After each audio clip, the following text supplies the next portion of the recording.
Good evening. Welcome back to the Man Cave on our holiday vacation week, I guess, which technically started today. We're going back to our Grandpa Beck's games to unbox today, Antiquity Quest. Again, this was one of the ones that I got when we could get a bunch of games where you bought 3 and you got 2 for free or something. And this was one of the ones in the list, and I did it because I like ancient Egypt as a theme. This is a 2 to 8 player game. It says ages are 10 to 99. Takes 30 to 45 minutes. In the back here says it's a set collection game, a hand and foot above the rest. Professor Remington here.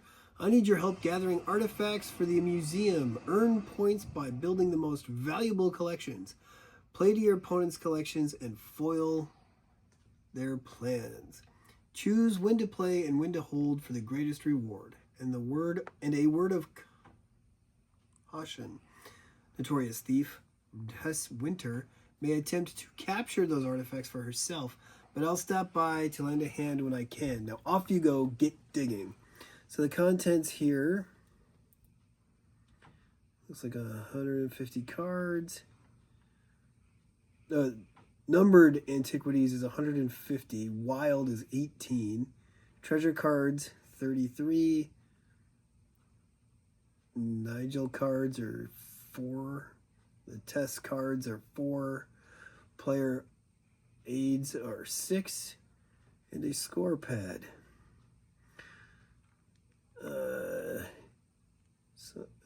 Illustrator, game overview, and again there's if you go to their website you can see how to game overview, not exactly how to play, I guess. So here we go. Beautiful box. I really like the lid here. It's got the special glossy pictures. I really think it's very pretty. So let's see what's inside. All right, start a new family tradition with a bunch of their games. Cover your assets. Skull King and Antiquity Quest. On the back we have Nut Goes Mutts. Bears, bees, gnoming around, and cover your kingdom. Here we have another recipe. Chip off the ancient block cookies. So that's kind of cool. And they thank you for your purchase, of course, with the family here. I really like the family feeling of these games. So here we have our rule book, Antiquity Quest Rules and Regulations. And if you look at this, the Archaeological Department of Beckstone University, 1920 of Seattle, Washington. I love when a rule book looks thematic.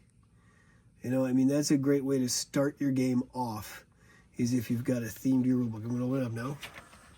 A field guide by Professor... I'm sorry, what were you reading?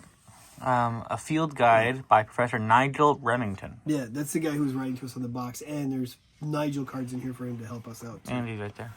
So we start with a letter from him, an overview of the game. And look at the word. It's nice. It's nicely written. The contrast between the ink and the page is good. There's nothing too busy here while it still looks thematic, and it's easy to read. All pluses. Oh, here's how to set up. Here's what a game looks like with people's hands, with the cards, what each card does, the different characters. Here's the basic rules for on your turn.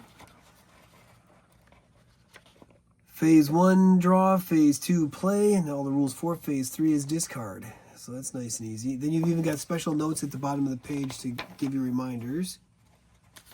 There's the thing about the discard pile, what to do at the end of the round, how to make collections, what a mixed collection looks like, the standard collection. This is nice. This is all your opportunities for winning, all the different strategies. This even shows how to keep scores at the end of the round, so that's really nice. Here's the whole scoring thing, end of game. More advanced rules and additional character abilities in case you want to play with more of a challenge once you get the basics down. And then they even have it set up for a pairs game. That's nice. Okay, so have a question. There's a Grandpa's eager to hear from you right there on there. They have, not only do they have the website, but they've got a text line even. Frequently asked questions, follow. So yeah, I very much. This is put together really, really well. We haven't even played this game yet, and so far I'm thinking this is a winner. Here's our rules sheet. Or not our rule sheet, our score sheet. And I love that even this is thematic. The Bexton University Museum logbook. So, ooh, double-sided. That's always good. And then on the back here is your advanced rules with collections. So, whoops. Maybe it was supposed to come off. Oh, yeah, I see. Okay. I said that there was 6 of these, I think. One. No, that's not the same. Oh, okay. There's one for blue, yellow, red, purple, orange, and green. So, yeah, that's one for each player. That's cool. Okay, there's our basic components. Let's look at the cards. Inside of the box. Looks like a museum. Very cool. Very pretty. I love the colors. Yeah, the colors are beautiful. Oh, look at the back of these cards. Also, the glare might mess that up. No, I can see it. Antiquity Quest, Bexton University, Seattle, Washington. CO, I don't know what that part means. CO Nigel Montgomery. Coordinator, maybe? Maybe. Or maybe it's the company officer. Fragile, handle with care.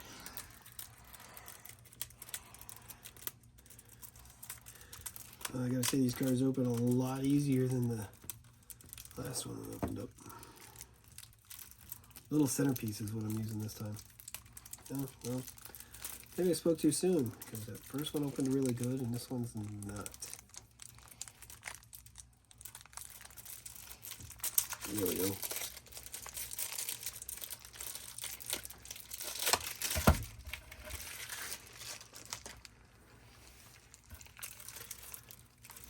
Here's that one. Give me that one. Good. Okay, fine. Well, I got that one. Thank you. Wait, you started it and didn't open it all the way? I am one-handed. I'm not an octopus. There we go. All right. So, a deck of cards.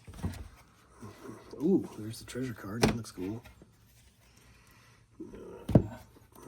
Very bright, vibrant cards. So it looks like your sets are going to be either numbers or colors. So there's a 1, there's a 2, maybe that's some kind of wild, be a treasure card. 2. Yeah, there's a really pretty red. What do we got? Red, blue. There's the yellow. That's interesting. This is also another There's 2. Orange. What is that 2 of? Oh. Yellow. Yeah, and I got a 2 green, so they're different things. That's kind of cool. So it looks like they're almost themed. Like these are weapons. Like purple, these like are this coins. is. Look at purple. Purple's like the Egypt thing, and this Oh, also I thought you meant Egypt the thing. numbers were. No, I meant the color. Okay.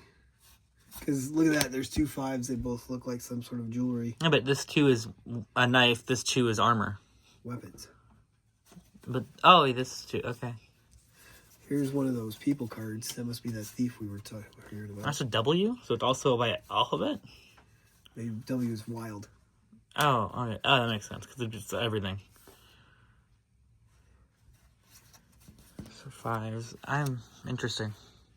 Well, that 4 was pop. Oh, that's not pop. Did you say that was popcorn? I didn't say that. I didn't Okay, talk about 4 at all. What are you? Are I you? thought that was it's those hair things. Yeah, it's like The a comb, the rush, whatever. no, it's not So it a looks comb. like- It's what sits in there. It's like the decorative They thing. call it a comb. But they don't use it as a comb. It's just They there. don't brush. They don't comb their hair with it. But it's called a comb because of the way it sits. Well, These that's are the stupid. tines of a cone. That's a But dumb. there's another piece of jewelry for name. the 4. So I think that's what it's go. Ooh, one's got a statue, and there's another one with another statue. So yeah, I think that's the. And this theme. one is like a statue. Okay. Oh, okay. I hadn't realized that was a 1. 3 seems to be some sort of pottery. So 3. So they're all. So numbers are based, but then Oh, also the here's colors the relate guy. to each other as well. Because then the colors relate. Like this is like this is this is Greek. This is Greek. That's Greek. This is Asian. Asian because it's a jade. Yeah, it's jade. This is what's a scarab? So that's Egyptian. Egyptian. Yep. This is also Wait, Egyptian. Wait. Okay, those were purple. And that's Isn't what that you not a said. scarab based thing? That looks Egyptian, yeah. I don't know anymore. But this is unless maybe this is Have Roman. we not seen a number? Am I looking for a different number? if there's a So 6. far we've seen what, 1 through 5? Yeah. Maybe there's only 1 through 5. So it was looking like 1 through 5 plus some wilds. Ooh, blank cards again, so you can make your own, I guess. We found another wild, though. Which has everything from red on it. Okay, so but then that's weird because you have these strange cards that have nothing. Well, let's read the rules and we'll see how the cards work, because I don't know. We'll figure it out. But yeah, that's what we wanted to look at mostly, was see how the cards work, how everything looks component wise. Beautiful. I do think that it's a pretty gorgeous game, and I like this box with the dividers in here. That's going to keep them nice and stable.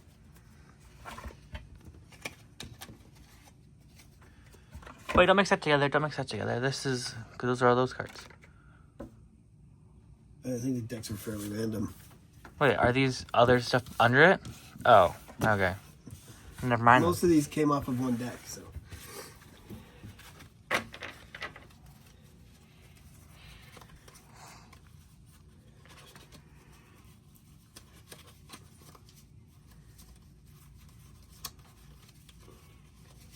So we've randomly shown some of the cards to show the quality of the art and the theme of the game.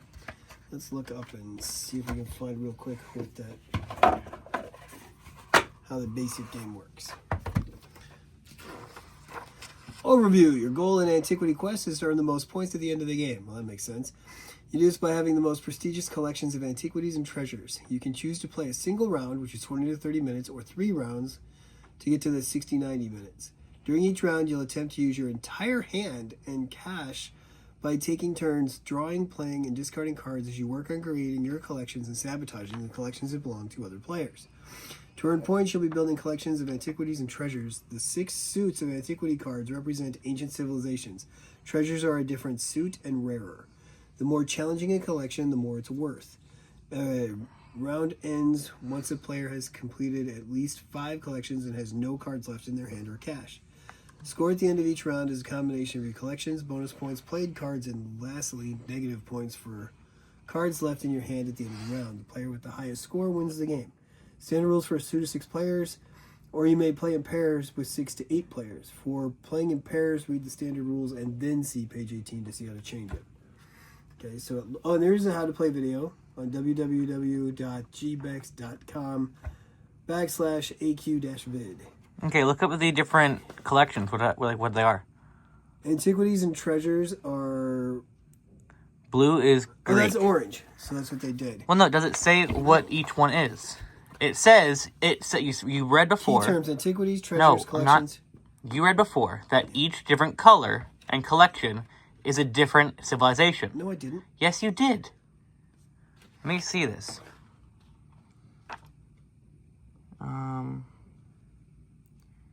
The 6 suits of antiquity cards represent ancient civilizations. Right. So each suit's a different civilization. Okay. So can you find what one is each? The numbered antiquities, there are 150 numbered antiquity cards made up of 6 different colored suits. Each suit is apparently a civilization. 25 cards in each suit, numbered 1 through 5, with 5 copies of each numbered card. Yellow is shown. Oh, that's yellow. I thought it was orange. That's all it's. And then it says wild antiquities are the 18 wild antiquity cards, 3 of each suit. These will be used in place of any other antiquity card of the same suit. Wild antiquities are never considered duplicates. Then there's treasures. Those are the ones that we were looking at with the different, with like all the coins and stuff. Treasure cards are rare and more valuable than the antiquities themselves. That would be like, no, that's not a treasure card. We saw what they were. They were the ones with the coins. Well, that one's got coins. No, that's okay. That's a treasure card. See, it just has a color and not a number. Mm-hmm. So that's what they're talking about. All right. There's 7 of each of 5 different types. Then we got the characters. There's Professional Remington. When you play him, you must draw 2 cards from the deck and then discard his card face up in the character pile. He'll be most upset if he isn't used, and you'll lose 100 points for each in your hand at the end of the game. Tess Winter, the assistant. My last assistant went rogue. Test cards are discarded rather than played. When discarded, she steals all the cards from the discard pile, removing them from the round. Stolen cards are moved to the character pile with the test card on top. If you have any test cards in your hand at the end of the round, Remington will know you've been in contact with her, and you'll lose 100 points for each of those. Phase and phase 1 discards. Discard pile, end of round, collections. Mixed collections.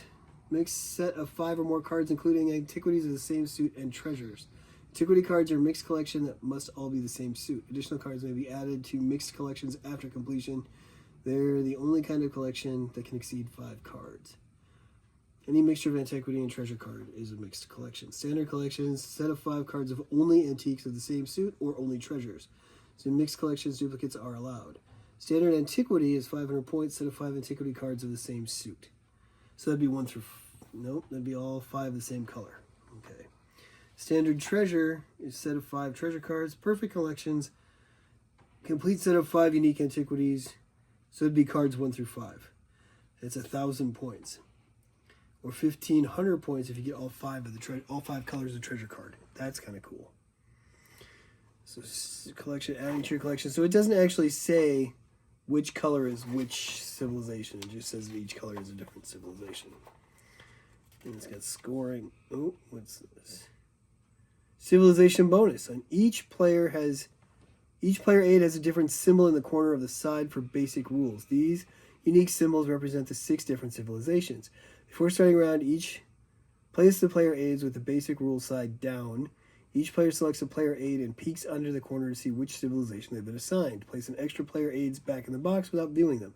At the end of the round, you'll earn bonus points for each complete, perfect, standard, and mixed collection created that incorporates antiquity cards from your assigned civilization. The bonus for you... Okay, so their civilizations are purple, red, orange, yellow, green, and blue, but it doesn't actually say what actual civilizations those colors correspond with. All right.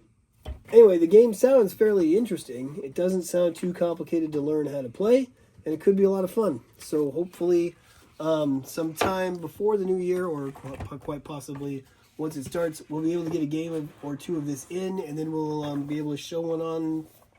I'd love to do how to play with this, or just to watch us play. I think that'd be fun.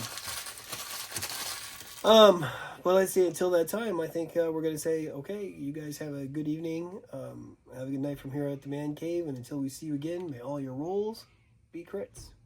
Even though there's no dice in this game.